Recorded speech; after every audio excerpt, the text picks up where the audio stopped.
শুভ সকাল বন্ধুগণ, কেমন আছো? সকাল হয়ে গেছে আর আমি উঠে পড়েছি। এখন দাঁড়িয়ে আছি বারান্দায়, হাতে কিছু পাকা আম। ভাবলাম প্রথমেই আম খেয়ে নিই। আজ একটু তাড়াতাড়ি উঠে পড়েছি। তোমাদেরকে আমাদের বাড়ির নিম গাছটা দেখাতে চাই। দেখো কত বড় হয়েছে আমাদের নিম গাছটা। পাতাগুলো একদম কচি আর কত সুন্দর দেখতে। আজ তাড়াতাড়ি উঠেছি কারণ মাকে একটু সাহায্য করতে হবে। ঘরে আজ স্পেশাল হবে চিকেন। তার একটা মজাদার রেসিপি আজ তোমাদের সঙ্গে শেয়ার করব। ভিডিওটা পুরো দেখো, দেখো মা কি কি করে আর আমি মাকে কিভাবে হেল্প করি। তো এখানে নিয়েছি 500 গ্রাম চিকেন। এবার এটা ভালোভাবে ফ্রেশ ওয়াটার দিয়ে ধুয়ে নেব। আর ধুয়ে নেওয়ার পর চিকেনটা তুলে রাখবো একটা পরিষ্কার পাত্রে।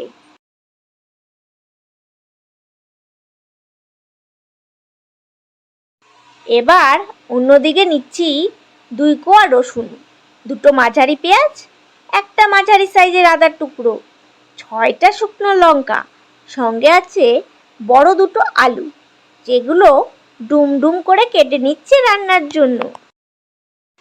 এবার সেই ধোয়া 500 গ্রাম চিকেন চলে আসছে ম্যারিনেশনের পর্যায়ে। খুব একটা জাঁকজমক কিছু নয়, একদমই ঘরোয়া আর সিম্পল উপায়। প্রথমে নেব 4 চামচ হলুদ গুঁড়ো, যেন চিকেনটা একদম সুন্দর হলুদ রঙে রঙিন হয়ে ওঠে। তার সঙ্গে যাবে 3 চামচ নুন, স্বাদের পুরো দায়িত্ব তার ওপর। আর সর্ষের তেল একদম আন্দাজ মতো। কেউ যদি একটু লাইট খেতে পছন্দ করেন তাহলে তেলটা কমিয়ে নিতে পারেন।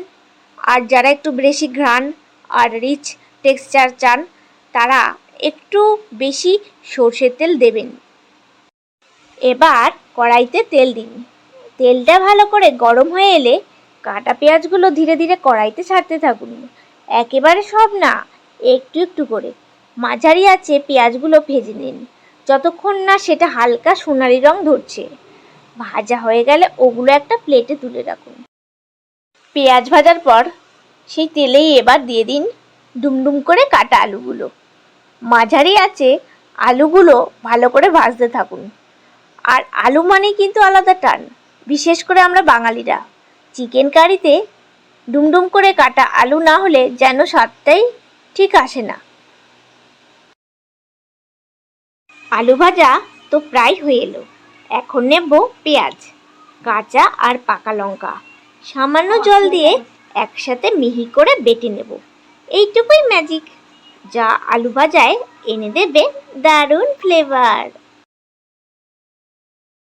এবার মাংস ম্যারিনেট করার বাটিতে দিয়ে দিচ্ছি আদা বাটা আর সামান্য মিট মশলা।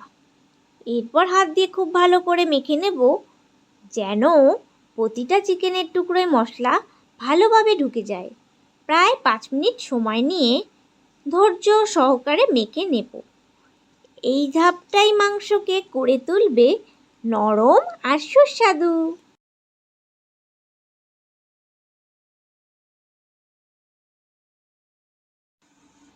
যে মশলাটা আগে বেটে নিয়েছি সেটা এবার ম্যারিনেট করা চিকেনের ওপর দিয়ে দেব। তারপর শুরু করব মেখে মেখে মাখানো।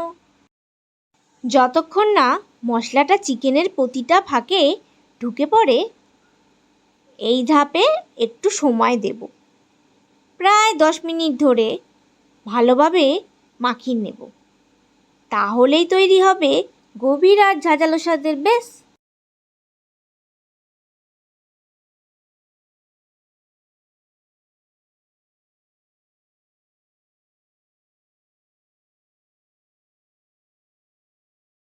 গরম তেলের উপর তেজপাতা, টমেটো আর নুন দিয়ে ভালোভাবে ভাজি করে নিচ্ছি। যখন টমেটোটা নরম হয়ে আসবে তখন দিয়ে দিচ্ছি মাখানো চিকেনটা। এবার সব কিছু ভালোভাবে নাড়াচাড়া করে রান্না করছি যতক্ষণ না মশলাটা সুন্দরভাবে কষে আসে। মশলা থেকে তেল ছাড়তে শুরু করতেই দিয়ে দিলাম একটু জল। এবার ভালোভাবে কষিয়ে নিচ্ছি, ধীরে ধীরে নাড়তে থাকছি যেন সবটা মিশে যায় আর ফ্লেভারটা একদম পারফেক্ট হয়। শেষের সেই জাদুকরি মুহূর্ত। কড়াই থেকে নামছে প্রেমে মাখা চিকেন। স্বাদের এক রাজ্য খুলে গেল, গন্ধে, রঙে আর স্পর্শে। একেবারে স্বর্গীয়। এমন রান্না কি শুধু দেখা যায়, মনেও গেঁথে যায়। নামানোর ঠিক আগে একটু বেরেস্তা ছড়িয়ে দিলাম ওপর থেকে।